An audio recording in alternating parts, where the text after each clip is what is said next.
নির্বাচন ভণ্ডুল বা কোনো অস্থিতিশীল করার কোনো সম্ভাবনা নাই। আর ওনাদের যদি সাহস থাকতো ওনার দেশে এসেই বলুক, ওনা আইনের আওতা আছে, আইনের আশ্রয় নিয়ে আইসা বলতো। যেহেতু সাহস নাই দেখে তো পালায় পালায় বলতেছে। আর এখানে যারা ধরেন যারা সাপোর্টার আছে এখানেও তাদের ওইরকম কোনো সাপোর্টার নাই।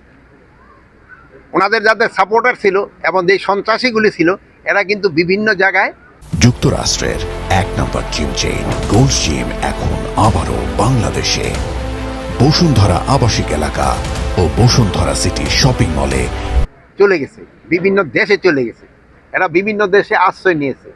তারা এই ফ্যাসিস্ট জঙ্গি যেগুলি ছিল এই জঙ্গিগুলি কিন্তু দেশ থেকে ভাগছে, বিভিন্ন দেশ তাদের আশ্রয় দিছে। এবং আমরা অনুরোধ করব এই জঙ্গি এবং এই ফ্যাসিস্টদের অন্যান্য দেশগুলি যেন আমাদের আবার ফিরিয়ে দেয়। আপনারা ভালো থাকেন।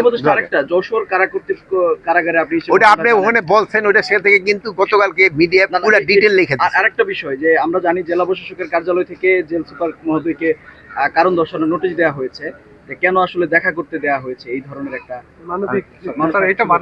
এটা মানবিক বিবেচনায় দেখাতে করতে দেওয়া হয়েছে। এটা মানবিক বিবেচনায় দেখা করতে দেওয়া হয়েছে। আচ্ছা আচ্ছা, ভালো থাকেন, দোয়া করি।